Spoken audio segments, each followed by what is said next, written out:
ಬೆಳಗ್ಗೆ ಬೇಗ ಏಳುವುದರಿಂದ ಆಗ್ತಕ್ಕಂಥ ಲಾಭಗಳನ್ನು ಕುರಿತಾಗಿ ಮಾಹಿತಿಗಳನ್ನು ನೋಡೋಣ. ಯಾಕೆ ಬೆಳಗ್ಗೆ ಎದ್ದಾಗ ಹೆಚ್ಚು ಪ್ರಾಣಶಕ್ತಿ ಜಾಗೃತವಾಗುತ್ತೆ ಅಂತ ಹೇಳಿದ್ರೆ, ಬೆಳಗ್ಗೆ ಎದ್ದು ಪ್ರಾಣವಾಯು ನಿಸರ್ಗದಲ್ಲಿ ಪ್ರಬಲವಾಗಿರ್ತದೆ, ಅತ್ಯಂತ ಪವಿತ್ರವಾಗಿರ್ತದೆ. ಆಕ್ಸಿಜನ್ ಅಂತ ಹೇಳ್ತಾರೆ ಅದಕ್ಕೆ.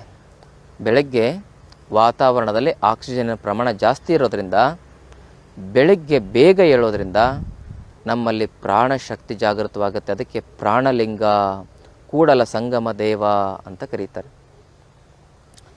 ಪ್ರಾಣಲಿಂಗವನ್ನು ಜಾಗೃತಪಡಿಸಿಕೊಂಡವನಿಗೆ ಶರೀರದ ದೈಹಿಕ, ಮಾನಸಿಕ, ಭಾವನಾತ್ಮಕ ರೋಗಗಳನ್ನು ತಡೆಗಟ್ಟತಕ್ಕಂಥ ಒಂದು ಅದ್ಭುತವಾಗಿರ್ತಕ್ಕಂಥ ಶಕ್ತಿ ಬರ್ತದೆ.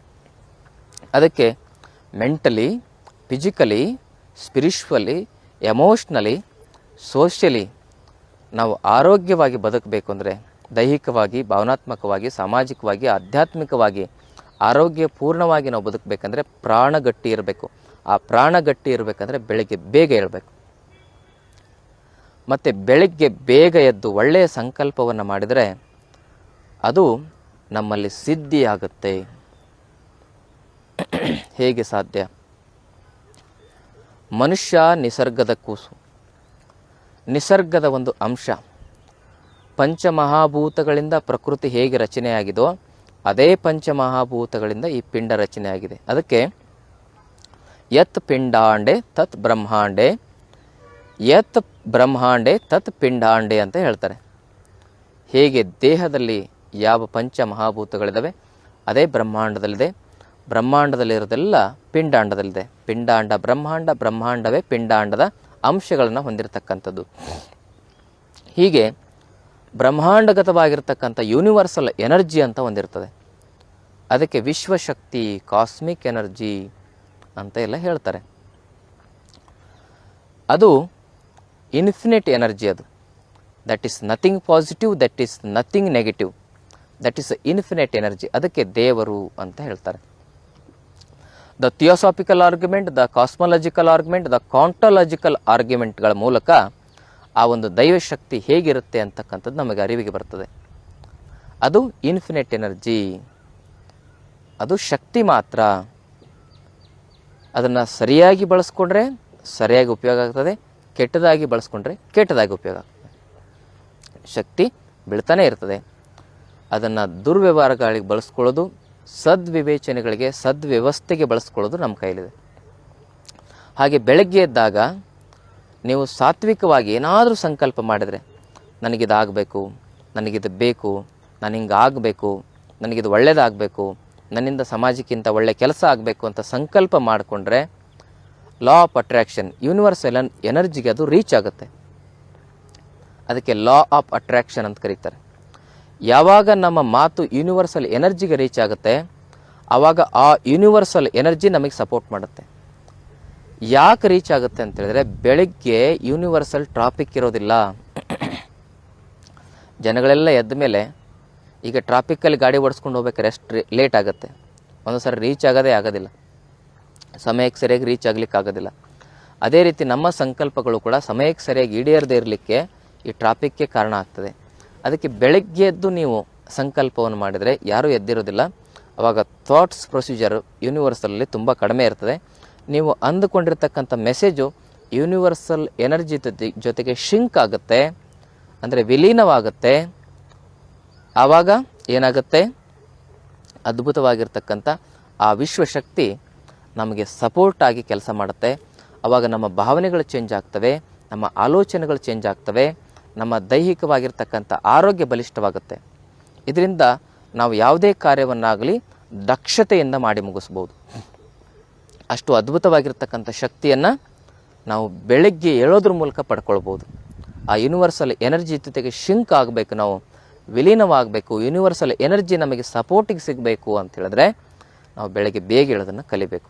ಬ್ರಾಹ್ಮಿ ಮುಹೂರ್ತ, ಮೊದಲನೇ ಹಂತದ ಬ್ರಾಹ್ಮಿ ಮುಹೂರ್ತ 3:20ರಿಂದ 3:40, ಎರಡನೇ ಹಂತದ ಬ್ರಾಹ್ಮಿ ಮುಹೂರ್ತ 3:40ರಿಂದ 4:40, ಆಮೇಲೆ ಮೂರನೇ ಹಂತದ ಬ್ರಾಹ್ಮಿ ಮುಹೂರ್ತ 4:40ರಿಂದ 5:40ವರೆಗೂ. ಇದಾದಮೇಲೆ ಮತ್ತು 7 ಗಂಟೆವರೆಗೂ ಇರ್ತದೆ, ಅದು ಅಲ್ಪ ಪ್ರಮಾಣದಲ್ಲಿರ್ತದೆ. ಬಹಳ ಪ್ರಬಲವಾಗಿರ್ತಕ್ಕಂಥ ಬ್ರಾಹ್ಮಿ ಮುಹೂರ್ತ ಅಂದರೆ ನೀವು ಆಧ್ಯಾತ್ಮಿಕ ಸಾಧನೆ ಮಾಡಬೇಕು, ದೊಡ್ಡ ಒಂದು ವ್ಯವಸ್ಥೆಯಲ್ಲಿ ನೀವು ಏನಾದರೂ ದೊಡ್ಡ ಸಾಧನೆಯನ್ನು ಮಾಡಬೇಕು, ಆಧ್ಯಾತ್ಮಿಕವಾಗಿ ಮುಂದುವರಿಬೇಕು, ದೊಡ್ಡ ಆಧ್ಯಾತ್ಮಿಕ ಶಕ್ತಿಯನ್ನು ಆ ಒಂದು ಶಕ್ತಿಯನ್ನು ಅನುಭವಿಸಬೇಕು ಅಂತ ಹೇಳಿದ್ರೆ ನೀವು ಬೆಳಗ್ಗೆ 3:20ರಿಂದ 3:40ವರೆಗೂ ನಿಮಗೆ ಯಾವ ದೀಕ್ಷೆ ಆಗಿರುತ್ತೆ ಆ ಸಾಧನೆಯನ್ನು ಮಾಡಿ. ಅದರಲ್ಲಿ ಬಹಳ ಮುಖ್ಯವಾಗಿ ಶಿವಯೋಗ ಸಾಧನೆಯನ್ನು ಮಾಡಿದ್ರೆ ಶರೀರ ಏನಾಗ್ತದೆ, ಗೋಚರಿಸಲು ನರರೂಪ, ನೋಡಲು ಭಾವಿಸಲು ನರರೂಪ, ಆದರೆ ಒಳಗಿರ್ತಕ್ಕಂಥದ್ದು ಹರರೂಪವಾಗಿ ಪರಿವರ್ತನೆ ಆಗ್ತದೆ. ನರಜನ್ಮದಿಂದ ಹರಜನ್ಮವಾಗಿ ಪರಿವರ್ತನೆ ಆಗ್ತದೆ. ಅಂಥ ಶಕ್ತಿ ಬ್ರಾಹ್ಮಿ ಮುಹೂರ್ತದಲ್ಲಿ ಶಿವಯೋಗ ಮಾಡೋದ್ರಿಂದ ನಮಗೆ ಸಿಗ್ತದೆ. ಬೇರೆ ಧ್ಯಾನವನ್ನು ಮಾಡ್ಬೋದು, ನಾಡಿ ಶೋಧನವನ್ನು ಮಾಡ್ಬೋದು, ಆದರೆ ಪ್ರಖರವಾಗಿ ಅತ್ಯಂತ ಬಲಿಷ್ಠವಾಗಿ ನಿಮ್ಮ ಆ ವಿಶ್ವಶಕ್ತಿಯನ್ನು ನೀವು ನಿಮ್ಮ ಶರೀರಕ್ಕೆ ಆವರಿಸಿಕೊಳ್ಳಬೇಕು, ಸೇವಿಸಬೇಕು, ಅದನ್ನು ಆಸ್ವಾದಿಸಬೇಕು ಅಂದರೆ ಶಿವಯೋಗನೂ ಕೂಡ ಭಾಳ ಅದ್ಭುತವಾಗಿರ್ತಕ್ಕಂಥದ್ದು.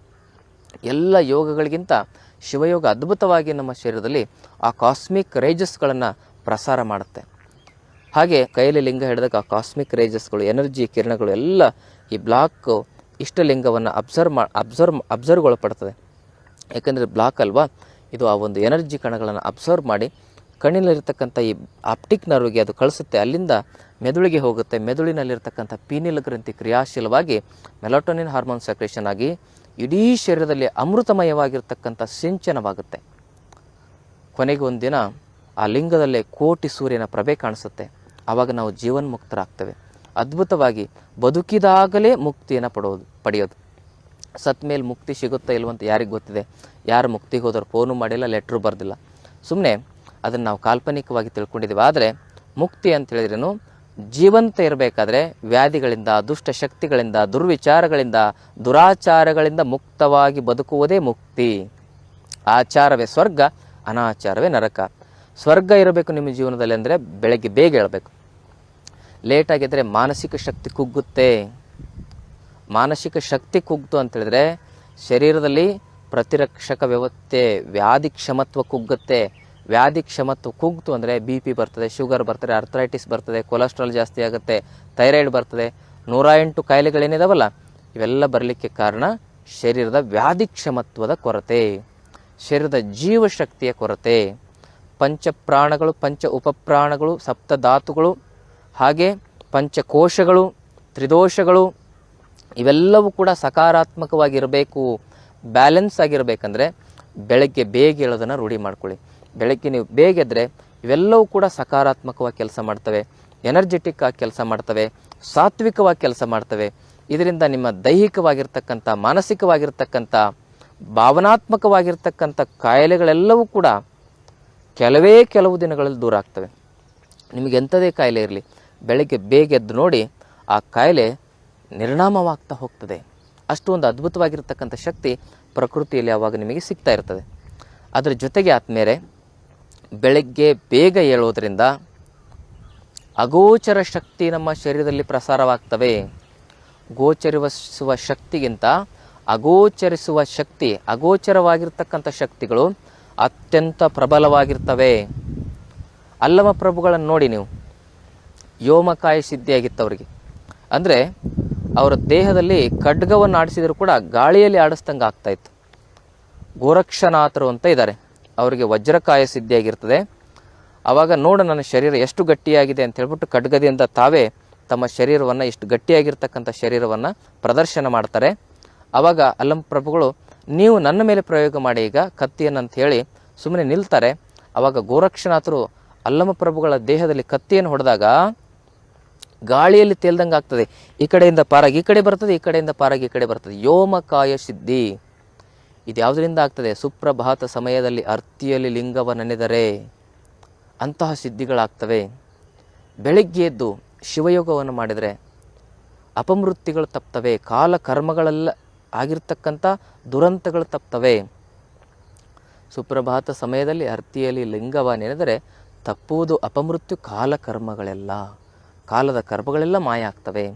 ಅದಕ್ಕೆ ಬ್ರಾಹ್ಮಿ ಮುಹೂರ್ತದಲ್ಲಿ ಶಿವಯೋಗ ಮಾಡೋದಾಗಲಿ, ಧ್ಯಾನ ಮಾಡೋದಾಗಲಿ, ಆಧ್ಯಾತ್ಮಿಕ ಪ್ರಕ್ರಿಯೆಯನ್ನು ನಾವು ಮುಂದುವರಿಸೋದಾಗಲಿ ಅತ್ಯಂತ ಪ್ರಭಾವಕಾರಿಯಾಗಿ ನಮ್ಮ ಜೀವನದ ಮೇಲೆ ಅವು ಪ್ರಭಾವವನ್ನು ಬೀರ್ತವೆ. ನಮಗೆ ಕ್ಷಣಿಕ ಶಾಂತಿ, ಕ್ಷಣಿಕ ಸುಖ, ಕ್ಷಣಿಕ ನೆಮ್ಮದಿಗೆ ನಾವು ಅಡಿಕ್ಟ್ ಆಗಿದ್ದೇವೆ. ಆದರೆ ಶಾಶ್ವತ ಸುಖ ನಮಗೆ ಗೊತ್ತಿಲ್ಲ. ನಾವೇನೋ ಒಂದು ತಿಂತಿರ್ತೇವೆ, ಬಜ್ಜಿ ತಿಂತಿರ್ತೇವೆ, ಪಾನಿಪುರಿ ತಿಂತಿರ್ತೇವೆ, ಏನೋ ಒಂದು ತಿಂತಿರ್ತೇವೆ. ಅದನ್ನು ತಿನ್ನೋ ಸಮಯದಲ್ಲಿ ಮಾತ್ರ ನಾಲಿಗೆಗೆ ಸಂತೋಷ ಆಗುತ್ತೆ. ನಾಲಿಗೆಯಿಂದ ಒಳಗಡೆ ಹೋದರೆ, ಗಂಟಲು ಒಳಗಡೆ ಹೋದರೆ ಇರೋದಿಲ್ಲ. ಏನೋ ಒಂದು ಫಿಲ್ಮ್ ನೋಡ್ತಾ ಇರ್ತೇವೆ, ನೋಡೋ ಸಮಯದಲ್ಲಿ ಮಾತ್ರ ಒಂದು ಸ್ವಲ್ಪ ಆನಂದ ಅನ್ನಿಸ್ತದೆ ನೋಡಿದ ಮೇಲೆ. ಆದರೆ ಈ ಆಧ್ಯಾತ್ಮಿಕ ಶಕ್ತಿ ಅಂತಕ್ಕಂಥದ್ದು ಒಂದು ಸರಿ ಶರೀರದಲ್ಲಿ ಬಂತು ಅಂದರೆ, ಬೆಳಗ್ಗೆ ಬೇಗ ಎದ್ದಾಗ ಆ ಶಕ್ತಿ ನಮ್ಮಲ್ಲಿ ಜಾಗೃತವಾಯಿತು ಅಂತ ಹೇಳಿದ್ರೆ, ನಿರಂತರವಾಗಿ ಅನಾಹತ ನಾದಗಳನ್ನು ನಾವು ಕೇಳಿಸ್ಕೊಳ್ತಾ ಆನಂದವಾಗಿರ್ಬೋದು. ಹತನಾದ ಅಂದರೆ ನಾವು ಘರ್ಷಣೆಗೊಳಪಡಿಸಿ ಹೊರಹೊಮ್ಮಿಸ್ತಕ್ಕಂಥ ನಾದಗಳು. ಎರಡು ವಸ್ತುಗಳು ಘರ್ಷಣೆಗೊಳಪಟ್ಟಾಗ ಹೊರಹೊಮ್ಮತಕ್ಕಂಥ ನಾದಕ್ಕೆ ಅಹತನಾದ ಅಂತ ಕರೀತಾರೆ. ಅನಹತನಾದ ಅಂತೇಳಿದರೆ, ಅನಹತ ಅಂದರೆ ಹತವಾಗದೇ ಇರತಕ್ಕಂಥ ನಾದಗಳು, ಅಂದರೆ ಯಾವುದೇ ಘರ್ಷಣೆ ಇಲ್ಲದೆ ಉತ್ಪತ್ತಿ ಆಗ್ತಕ್ಕಂಥ ನಾದಗಳು, ಅವುಗಳಿಗೆ ಅಗೋಚರ ನಾದಗಳು, ನಿರ್ಬೀಜನಾದಗಳು ಅಂತ ಹೇಳ್ತಾರೆ. ಅವುಗಳು ಶರೀರದಲ್ಲಿ ಉತ್ಪತ್ತಿ ಆಗ್ತವೆ. ಅಲ್ಲಿ ಮನುಷ್ಯ ನಿರ್ವಿಕಾರಿ, ನಿರ್ವಿಕಲ್ಪ ಸಮಾಧಿಗೆ ಏರ್ತಾನೆ, ನಿರ್ವಿಕಲ್ಪ ಸ್ಥಿತಿಗೆ, ನಿರ್ಲಿಪ್ತ ಸ್ಥಿತಿಗೆ ಬರ್ತಾನೆ. ಅದೇ ಆಧ್ಯಾತ್ಮಿಕ ಶಕ್ತಿಯ ಮೂಲ ಶಕ್ತಿ. ಹೀಗೆ ನಾವೇನೇನೋ ಹೇಳ್ತಾ ಇದ್ದೇವೆ ಆಧ್ಯಾತ್ಮಿಕವಾಗಿ, ನಿಮಗೆ ಅದು ಅರ್ಥ ಆಗೋದಿಲ್ಲ. 100 ವರ್ಷ ಆರೋಗ್ಯವಾಗಿ ಬದುಕಬೇಕು ಅಂತ ಹೇಳಿದ್ರೆ ಬೆಳಗ್ಗೆ ಬೇಗ ಹೇಳೋದನ್ನು ರೂಢಿ ಮಾಡ್ಕೊಳ್ಳಿ. ನೀವು ಲೇಟಾಗಿದ್ದರೆ ನಿಮ್ಮ ಜೀವನ ನಶ್ವರ, ಜೀವನದಲ್ಲಿ ಏನನ್ನೂ ಸಾಧನೆ ಮಾಡೋಕ್ಕಾಗೋದಿಲ್ಲ.